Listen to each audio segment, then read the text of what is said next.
One of the ingredients is intimacy.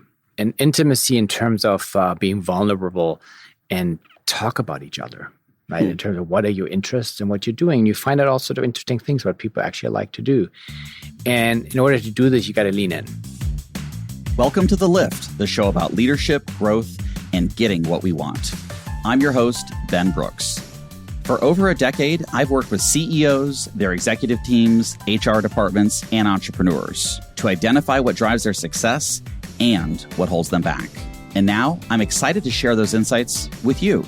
On The Lift, we pull up to see the bigger picture from accomplished leaders who know how to get things done in a rapidly changing world. We've got all of that and a lot more coming up next on The Lift. In the business world, it's almost too easy for our customer relationships to just become transactional.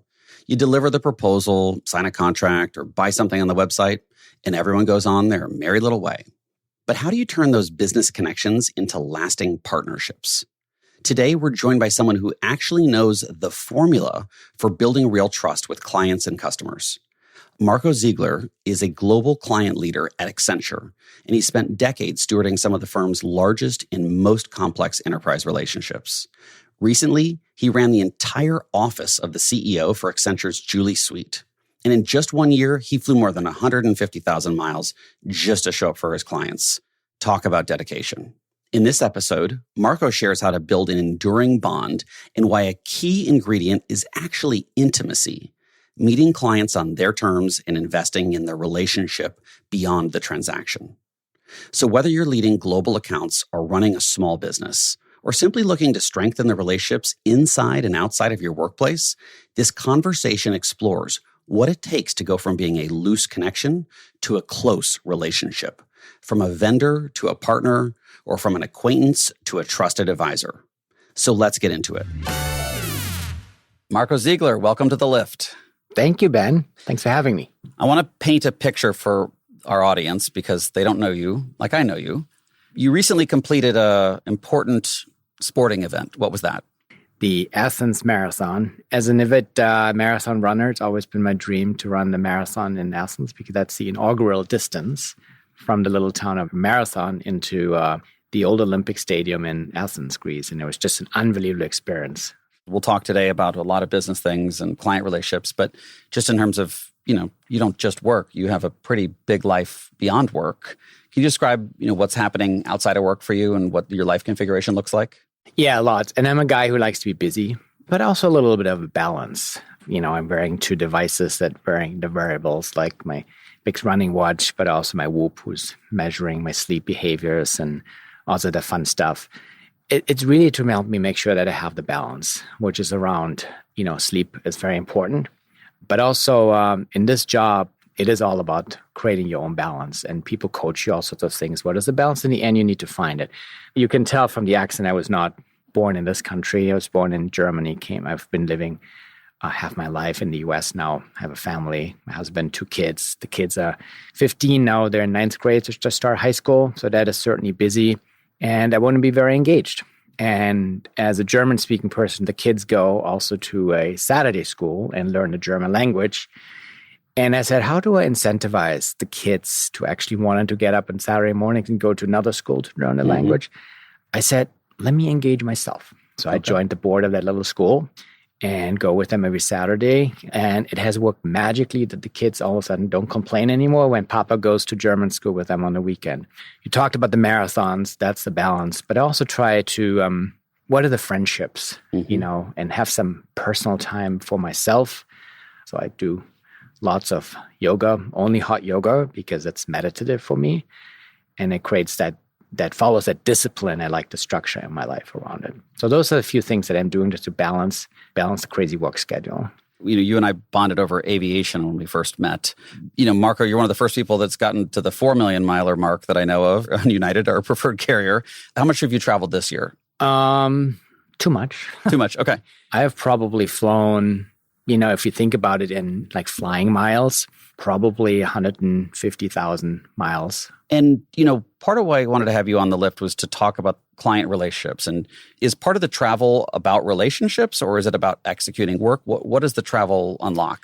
to see people, to connect with people, which is relationships. And in some cases, it is a relationship because you have met somebody. Sometimes a relationship because you haven't seen that person in a while. You have had Zoom and Teams meetings. Sometimes it's about an escalation. And you got to be there. I just started a new role, and there was a certain client. We have a very complex program going on. This person owns a significant program with Accenture. And I made it a point to just get on a flight and fly to Mexico for a day. I did not realize, or I had forgotten with all my travel, that Mexico City is at 8,500 feet. Guess what I got? Altitude sickness. So I experienced that part of my getting older. But the point is I flew there to meet that client, to start building a relationship and hearing the person out about what works, what doesn't work, and, flew back. And it is about, to be with the clients. And then obviously also when it's an internal travel with our colleagues and teams. And when I go into a city, particularly around the globe, I look where there's a team that I can connect with from an Accenture perspective as well. Because they all know that you're there and you need to make an effort, to combine, a business meeting, a client meeting, but also then meet with our internal team. But always clients first. And you have a memory of an internal team that was really fun or interesting to meet with around the world? The one that comes immediately to my mind is Manila. Accenture is a large employer in the Philippines, and we're doing lots of technology and operations work. And it was actually going to a training to be part of faculty of the training. So I went and it went well, but one of the colleagues, she said, well, I grew up in Manila. Let's go to the market. So we went to the market, and I always like to experience what the locals do. Yeah. We had raw eggs and all sorts of interesting things that weren't really what I used to from my palate. Sure. But it was to experience the unknown. It wasn't prepared. I hadn't read about it. I just followed along with her, went to the market and experienced all sorts of things.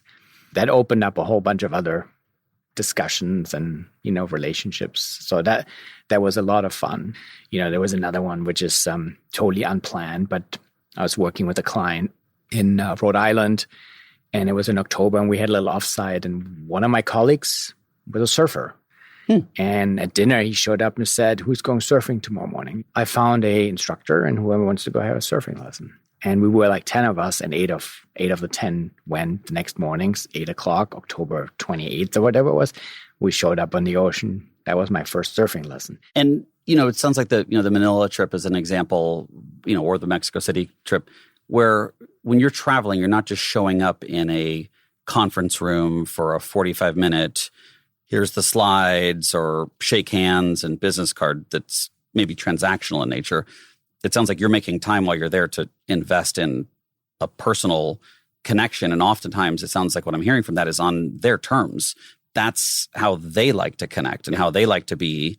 And that maybe raw eggs isn't what you would order next weekend on the menu, but you were willing to try it. And what's the response when you lean into the surfing or the raw eggs? Like, what kind of resonance do you get from clients and your internal teams around the world? One of the ingredients is intimacy. And intimacy in terms of being vulnerable and talk about each other, right? In terms of what are your interests and what you're doing. You find out all sort of interesting things what people actually like to do. And in order to do this, you got to lean in. Just like I'm a big believer when you have client relationships, you invest, you lean in first, and then you have a return and not waiting until something. So I'm sharing right away, right? And, I've talked about my running, my marathons. I talk about, when I talk to a client somewhere. The other day, and I was talking to somebody who I found out who owns a condo in Athens. So that connected us right away on the story you asked me about earlier about the marathon. But it is trying to understand and trying to meet somebody and meet people where they are in terms of, personal first, and the trust building and the intimacy of trust building is super, super important. Yeah, so investing time into understanding people, asking other people what are their interests. In business, it's super important. This is something basic stuff. What boards are they on? Where do they engaging? But in order for somebody to open up, I'm a big believer you got to open up first, because not everybody opens up. There's a lot of people that shy away from the more personal side. They'll want to open up around how your business or operations or things are going, or how the team or the culture. So how do you think about, your journey to just be, because there's an openness that's required for that intimacy. Is this what you've had since you grew up? Or is this something that you cultivated? No, growing up in a more Germanic culture, my parents are very open people, but wasn't that open and conducive in the environment, there is a confidence level of, and confidence determined itself not just by success and that others endorsing you, but some things I found out appease your passion. You got to find that opening point where it gives you the opportunity to be yourself and talk about the passion, and people listen to it. And then the second point, it comes with maturity, right? Or with growth. I don't want to use the word age, but I'm using it because, we're all getting older and wiser. It can be a proxy for, proxies have been around forever, but they're just working because it's worked for you in the past. Mentors that endorse you, right? That's saying, this is amazing. You should talk about this more. And so you got to find people who are stimulating and supporting and encouragement. So there is this, you can't solve it alone. And then the travel has helped me a lot too. Trying something new that you haven't done before and seeing new people, new cultures and stuff, that is inspiring. So how do you kind of make sense? Because you work with one of the most global companies in the world. You're from Germany. You've got this modern family here in the United States. You travel all over the world. How does the culture tie into the intimacy? Are there cultures that are more or less drawn towards that intimacy? Yeah. In the essence, it's about building trust. Trust is the foundational element of a relationship building in my mind. And I don't know when it was, but probably 20 years ago, somebody showed up with this thing called the trust formula. And it's been around since like 2000. But it's always in the back of my head when I build a relationship, because the intimacy is just one part of that trust equation, how you build trust. But there is a big part around two other components. It's credibility, responsibility, and intimacy. And then a denominator as a self-orientation. I was raised with credibility and responsibility are very important. Well, they're obviously important, but credibility is in the bucket of, do you actually know what you're talking about? So you have the functional knowledge, the technical knowledge. So that's the, credibility. And then the responsibility, and the culture you just mentioned, just in my culture, you just do what you say you do. And if you look at my social style, all the Gallup Strengths Finder, responsibility is one of my top 5. Now, in order to bring this trust higher, you got to open up. That's the intimacy side of it. So I learned that as well. So friends and colleagues and others, I watch them. I say, well, they talk a lot, but this and that, it really works. But then you can destroy this trust building by being the more self-oriented you are in a denominator, right? That self-orientation goes up, meaning it's all about me, it's all about Accenture, it's all about him or her or them. It's all about, they're really putting Accenture first. Many people do this. So I'm always thinking about this balance, because if you're optimizing, the credibility, responsibility, and intimacy, but you are coming across as self-oriented, self-inflicted, like you're destroying that value of the trust. And with everything I do, and how do I manage my day-to-day dealings and build, and that trust formula is still there. And there's a funny thing, I Googled it this morning, and it was just revamped in a book. And it says it's adjusted to the modern age of, digital economy and everything. So super interesting. But the formula works. If you were to think about, you mentioned the credibility, the responsibility, the intimacy, and then the self-orientation. Right.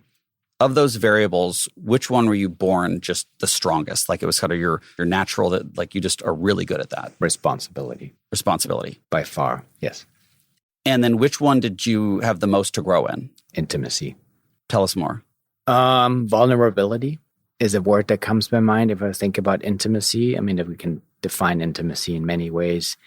Acknowledging that I'm wrong, making mistakes. I just talked to a client this morning, and it was all around, it's okay to make mistakes. We learn from it, we move on. Making mistakes was for me something that came with a bad grade. Okay. And I had to learn how to be vulnerable to, first of all, to admit that you made a mistake, but also learn from it. This is also in my roles as client account leadership. You don't know everything, can't know everything. You need to know enough to ask, but you can't know everything. But you can say, I know Ben Brooks. He knows the answer. Let me call him. Either bring him along or bring him the answer.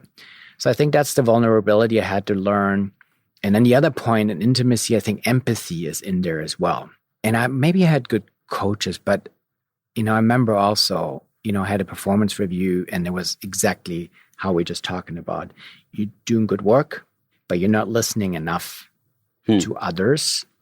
Self-reflect, feed it back, because I was too impatient. it needed to be done. I had to learn very much to be patient. Folks that know me for many years, they probably would saying, this guy was never this patient when he was growing up. So I learned a lot. But remember I said earlier about you grow with time and the right surround network, the coaches around you and mentors, and you can call them mentors or not mentors, but people that just talk to you and listen to you. Mm-hmm.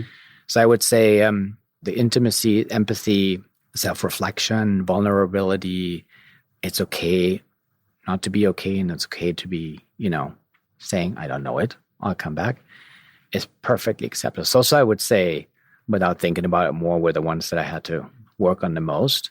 And as you grew in that intimacy part, how did you do that? Because it sounds good, but your wiring is not that. Yeah. So the big pivot was when I came to the US, because I pulled myself out of, the environment that I was comfortable with. And I'd lived and studied in France before, so it's not like I came from Germany just to the US. But I felt like this was an environment where I could be, where it could be myself. Yeah. And put myself into a situation or environment where people will experience all these things so they can guide me. So for some reason I had this is 25 years, 26, 7 years ago, I had this feeling that was the right place to put myself in this environment, which was still, I had the security of work. Sure. So I didn't come here to say, let me emigrate and then figure things out, which many people do and inspire them. Totally. I've never had that courage. You changed the context entirely. Yeah. You literally you went across continents and countries to be in an environment that you knew was different and would sort of force you. And I think that is one way that people you can self-study or you can get a coach, but you can also sort of like, if you want to be around the people that are, really strong, you might go to the gym and then you're just around strong people. Yeah. Or whatever the environment is that you seek to be, but changing environments and having a courage, and then the support network, right? For me, the important thing was that I went with a job, with a role. That was my support network. And I always knew that my family would be there if I go back. And then given the fact I love traveling, it was clear to me that I go back and visit, and be there. And right now, as you know, I live both cultures and both languages. But it was put myself into a different environment. Even my career, every 5 years I disrupted myself. Okay. Into a new role. And in many cases, I raised my hand because I said, I'd like to do something very different. Complacency and being comfortable is one thing, but I said every 5 years. So if I look back, I just told one of my counselors the other day, and the question I got back a few times, why would you do this? Weren't you afraid you lose your job or lose your role? I said, no. Why? Because I was intelligently curious to do something different, but I also have a support network. And this hunting together, this being together, right, asking for help is an important one that we believe in the core values of Accenture as well. So you're never alone. The worst you can do is to just trying to figure all this stuff out alone, because then you don't have the support network to catch you if you need to be caught. So back to our conversation earlier, I made this with the conscious choice that there is a support network that can catch you or catch me in these cases if I made a mistake. Well, your most recent disruption opportunity was to run the office of the CEO for Julie Sweet. And Accenture is one of the largest companies in the world. And, to run that office, no matter who's in it, but in particular, given Julie's, intensity and drive, there's a lot there. What was the discomfort there? And just thinking on the credibility, the respect, the intimacy, and the self-orientation, did any of those variables have to change for you to succeed in that role and to run that office? Yes. I mean, it was an amazing, opportunity. Also, to our conversation earlier, it didn't happen. It wasn't planned up. Yeah. The phone call, can you come stop by? And we thought, oh my God, what's going on now? Our chief leadership officer, she came into my office and said, I just thought of you. Let's have a chat. And I said, oh my God, what did I do wrong? I'm the same way. I'm like, when people want to have a chat or come to the office, I'm back to school and thinking I'm in trouble. Yeah. So, I knew some about the role and things, but it was this curiosity of the unexpected. I loved the idea right away. Of course, I said, I need to go home and check with home and, but that's what I want to do. And all of the reset of the trust relationship, I had to reset everything because, running Accenture, like Julie, across industries, across markets, meaning geographies, truly global, to your point, is a complete reset. I felt like going back to school, actually elementary school, Wow. grammar school, middle school, high school, college if you think through Sure. it, and a master somehow. Why? Because there's so many industries I hadn't touched: resources, mining, other environments. I hadn't been in board meetings, like being part of the earnings process. So that required a lot of the credibility that I'm actually learning stuff. Okay. So you had to be a student again. Right, got to be a student, right? And luckily, Accenture is a learning organization that respects, particularly Julie believes in, we're learners. She loves learning agendas. Everybody, we need to have our learning agenda. So it was okay to learn, to say, I don't know it, right? I need to. But it taught me, confirmed with me that, people who know it is more than half the win. You got to know the person who you ask. So that is half the, I don't even call it the battle, half the win. The second one is the responsibility. Now, the volume of work preparing Julie for the engagements with clients, with technology partners, governments, with our own people, these people moments, checking in with our own folks, is a diversity of work, but also responsibility to get it right.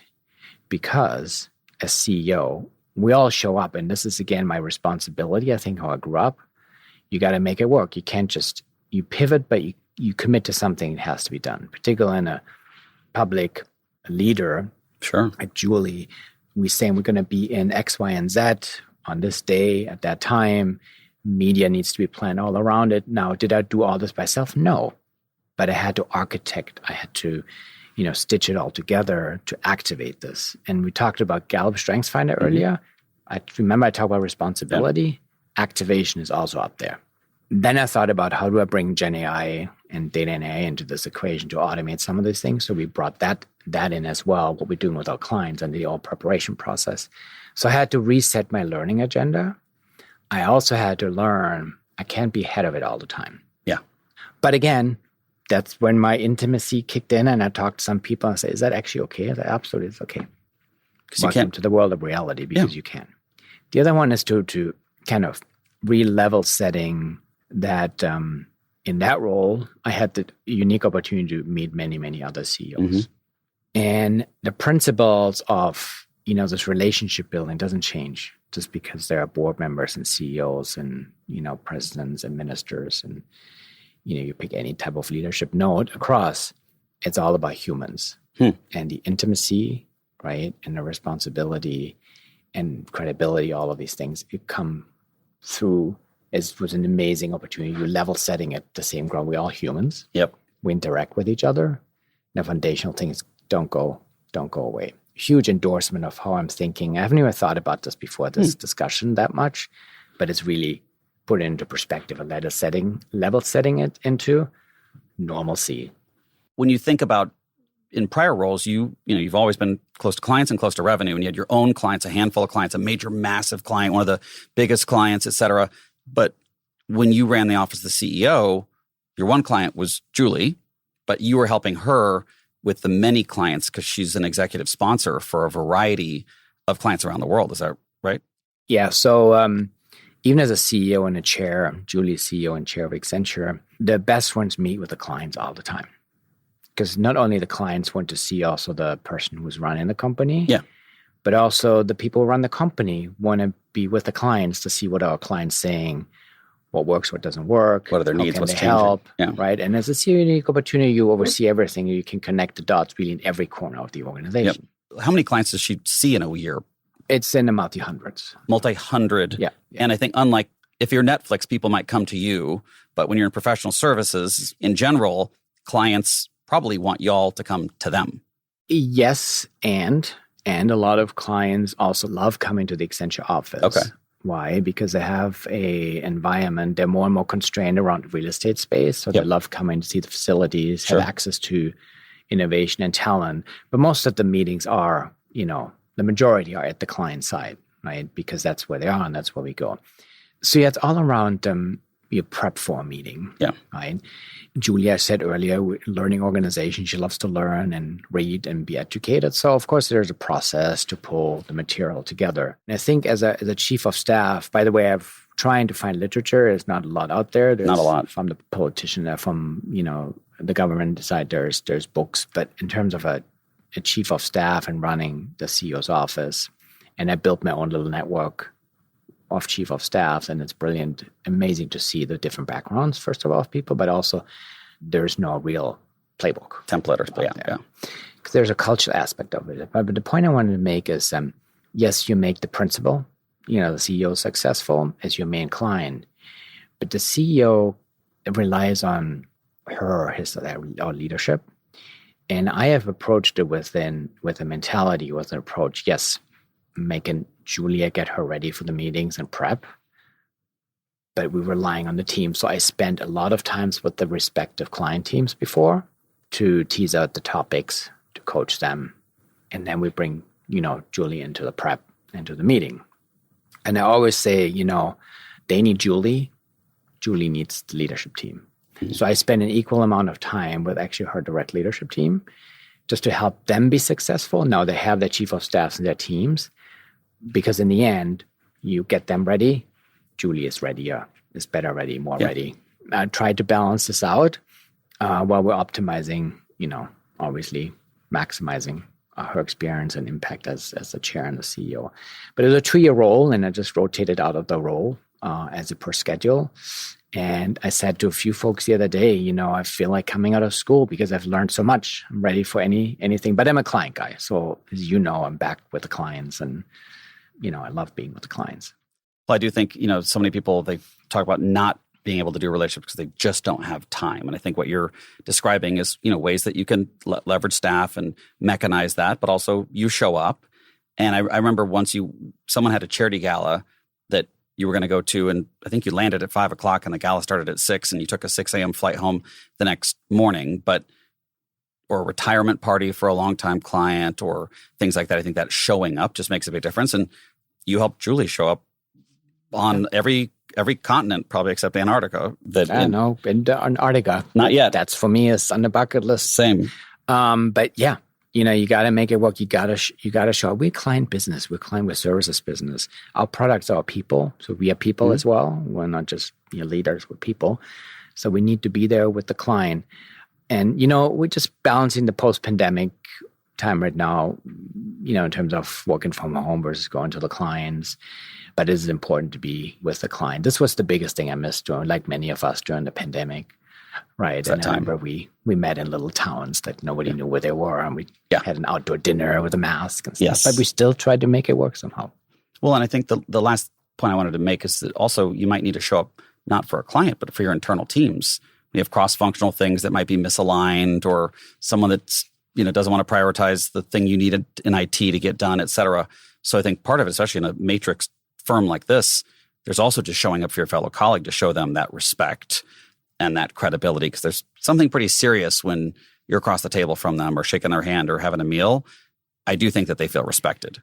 Oh, yeah. So I'm trying to be, living close to the New York office, being part of the New York office. I love being here in the office just to see the teams as well. And, you got to be visible. Yeah. And, the more senior you get, you won't believe. Sometimes you don't think you're visible, but people know where you got to open your door, you got to walk the corridor. So basic things that go so far in terms of having an impact on our people. Just be there, checking in, all the things that you do. I just wish I had more time for my friend. Yes. Well, we'll work on that in your new role. Well, last question, Marco.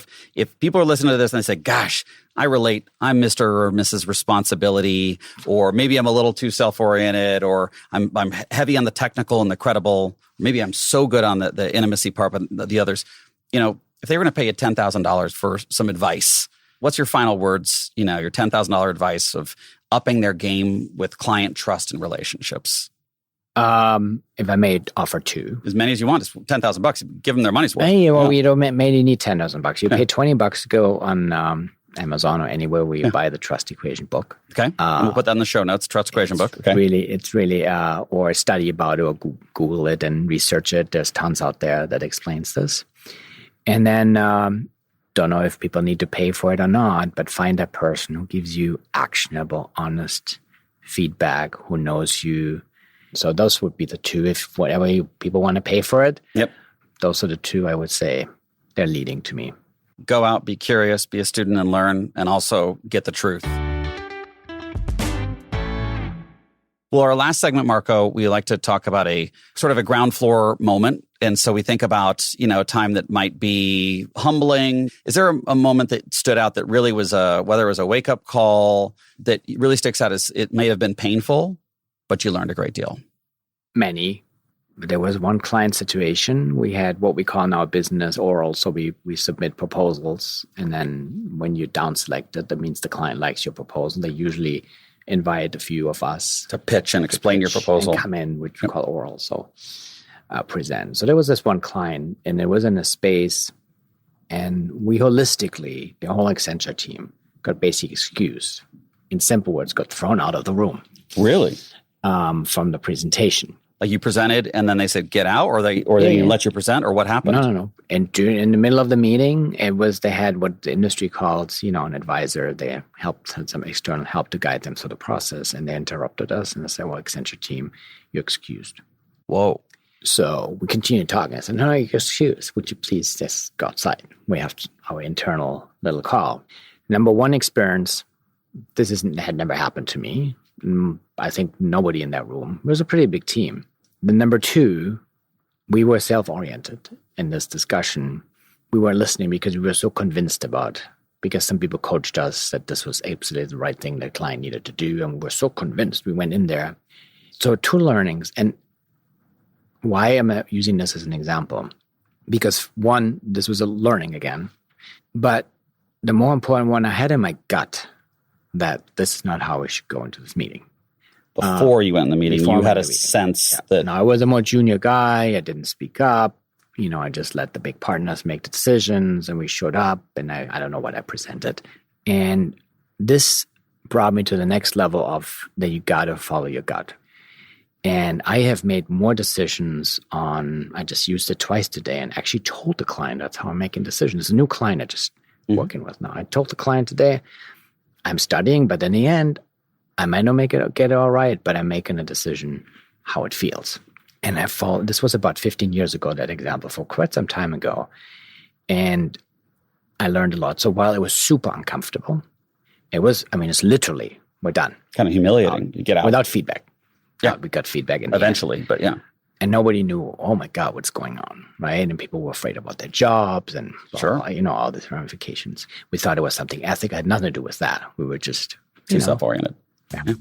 Well, Marco, thank you for coming to The Lift. It was fun. It's already over. It's over. Cheers. Great to be here. All right, everyone, let's turn this episode into action. To build trust with your clients, we've got to remember that equation. Credibility plus responsibility plus intimacy divided by self-orientation equals the degree of trust.